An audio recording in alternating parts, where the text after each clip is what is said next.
Willow's Whispering Woods Daycare wasn't your average daycare. Nestled amongst ancient oaks and whispering willows, the old Victorian house hummed with an energy unseen by ordinary eyes. Ivy, coaxed by Willow's gentle magic, climbed the walls in intricate patterns. Sunbeams, filtered through stained glass windows, painted the wooden floors in a kaleidoscope of colors.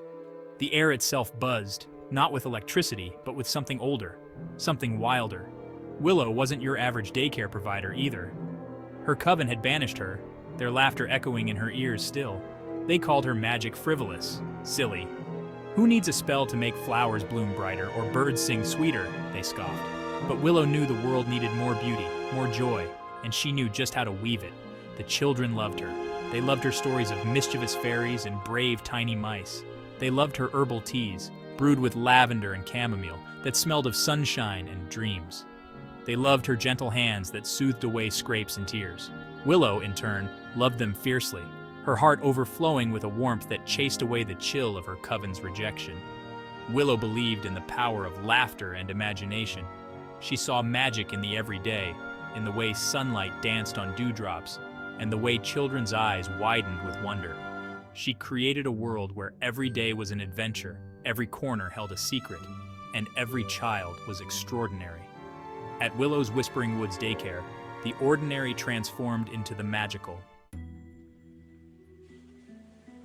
Night fell. Shadows stretched long and thin across the daycare's lawn.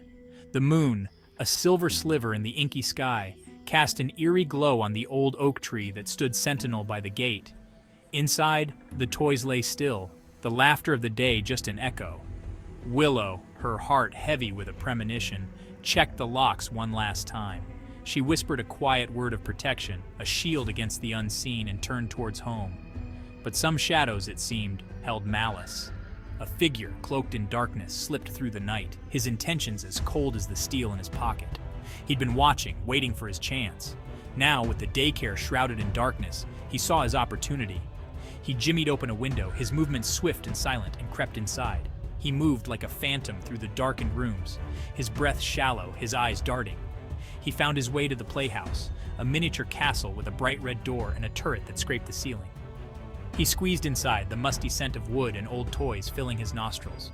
He would wait, and when his victim arrived, he would be ready. He didn't notice the way the air inside the playhouse shimmered, the faint humming sound that seemed to vibrate in his teeth. He didn't see the way the painted stars on the walls seemed to twinkle, or how the wooden toys on the shelves seemed to pulse with a faint inner light. He was too focused on his task, his heart a cold, hard knot in his chest. But the playhouse, imbued with Willow's magic and the echoes of 1,000 childish dreams, had other plans. It recognized the darkness that clung to him, the malice that radiated from his very being, and it rejected him. He felt it first as a tingling in his fingertips, a strange numbness that spread quickly through his body. He tried to stand, to push open the miniature door, but his limbs felt heavy, foreign. His breath hitched in his throat as he felt something shift, something change. He looked down, his eyes widening in horror as he saw his hands, his strong, calloused hands becoming smaller, softer. Panic seized him. He thrashed against the walls of the playhouse, but the wood held firm, unyielding. His clothes, too big now, pooled around him. His vision blurred, and the world seemed to tilt on its axis.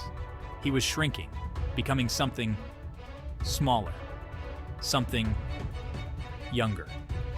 The last thing he saw before the darkness claimed him was his own reflection in the plastic mirror on the playhouse wall, the reflection of a terrified little boy.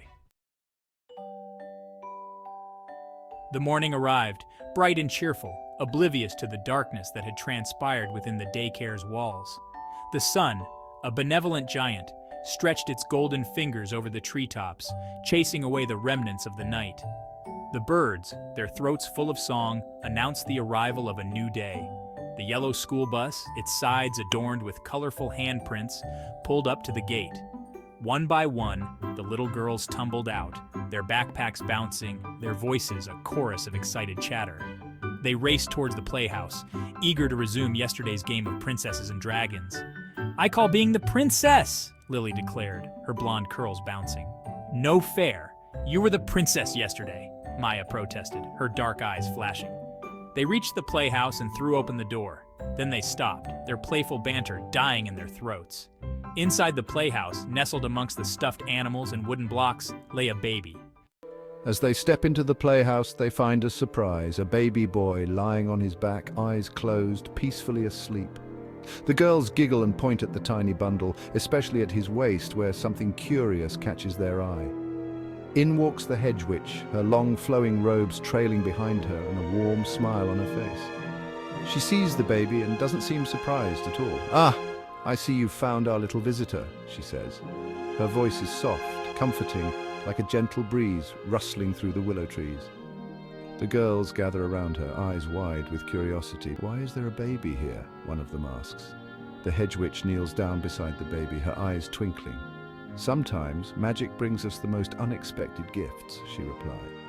"Today we have the chance to learn how to care for this precious little one."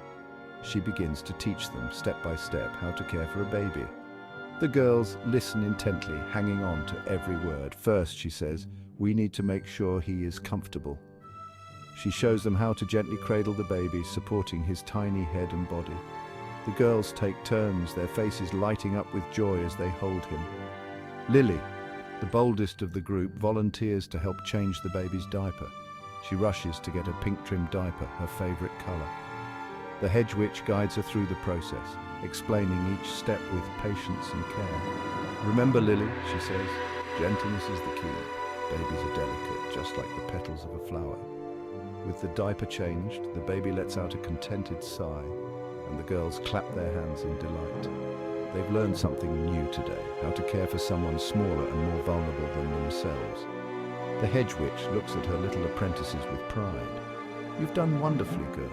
Today you've shown kindness and compassion." The girls beam with pride, feeling a sense of accomplishment. As the sun sets over Willow Whispering Woods, the girls say goodbye to the baby, promising to visit him again. They board the bus, their hearts full of magic and new knowledge. The hedge witch waves them off, her heart swelling with pride. And so, another magical day comes to an end at Willow Whispering Woods Daycare. A place where every day is an adventure and every moment is filled with wonder. Thanks for joining me on this enchanting journey. Until next time, keep the magic alive in your heart. Music fades out.